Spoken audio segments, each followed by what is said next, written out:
Hey everybody, it's Christina from Creations with Christina. Welcome back to another video. Today we're going to be going over my craft desk and some of the changes I've made over the past few months and even some recent changes. I have a full video of my craft room tour that gives you all of the details about my desk.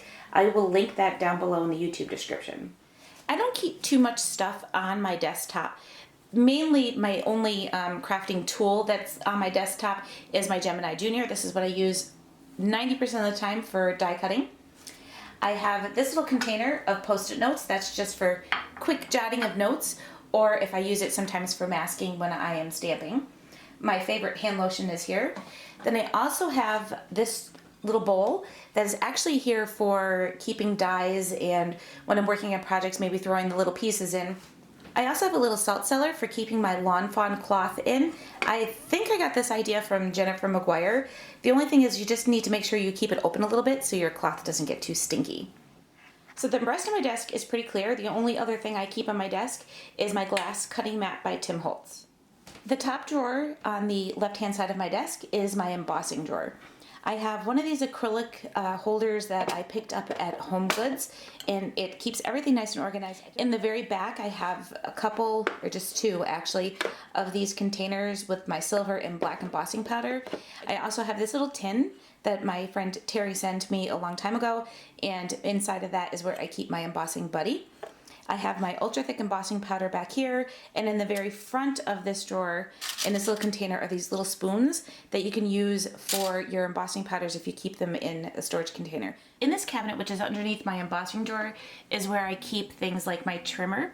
My regular trimmer that I reach for the most is right up against the wall there. This is my larger format trimmer. I only bring that out if I have to do my cardstock and cut down card bases.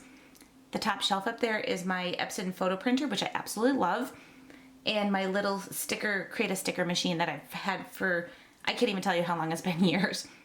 On the inside of the door, I have one of these over-the-door baskets that you would use inside your kitchen.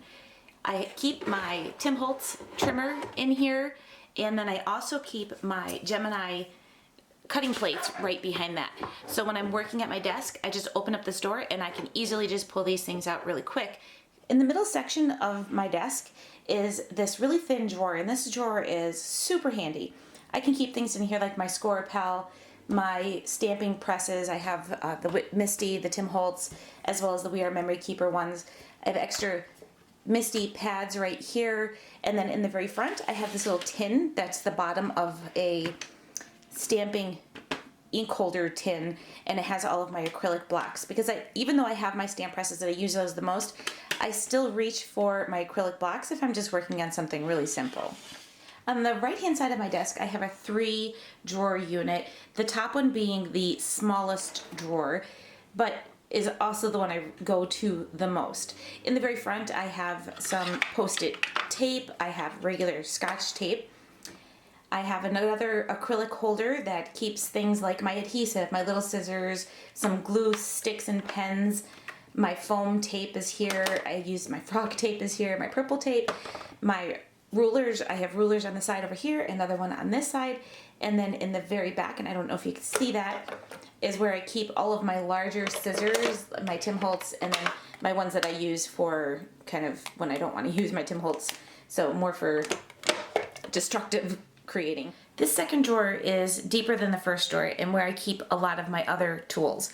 In the very front of this drawer, just tucked down, is my stamp cleaner.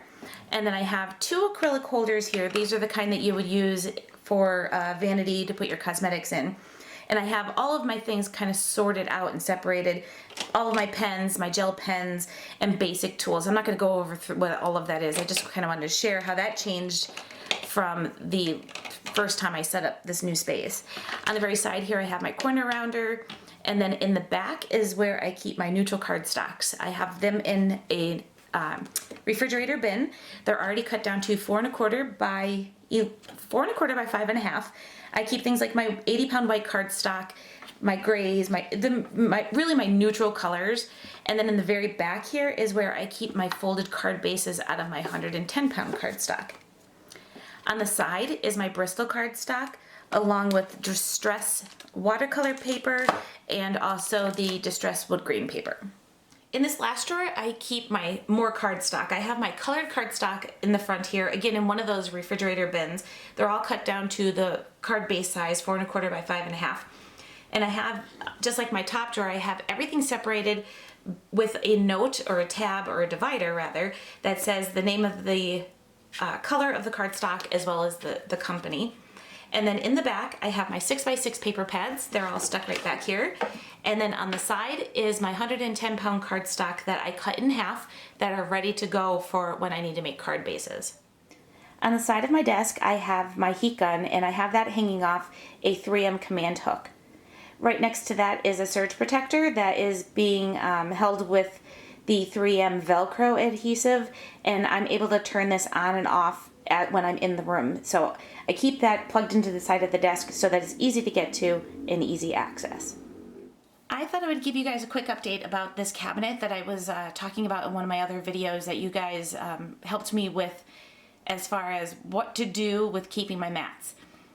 I've always used the command hooks to hold my mats, but the problem always is that they fall off because I put so many mats on the command hooks. But I found the Velcro command hook that you would use that holds more weight, and I've been using those. So you can see there's one right up there, and I have my Cricut mats right here, and then in the very back is my 12 by 24, and then on the other side of this cabinet is where I have my silhouette mats. On the very bottom, I put my 2 heat-resistant mats here, and then I also have my bigger scoreboard. One of the other things I was going to put in here was my punch boards, but I found a place for them on my countertop. That's some of the changes I've made to my crafting desk. I hope you guys enjoyed today's video. Don't forget to give it a thumbs up, and if you're new to my channel, subscribe so you can be updated when I post new videos. Thanks everybody for watching, and I'll see you all next time.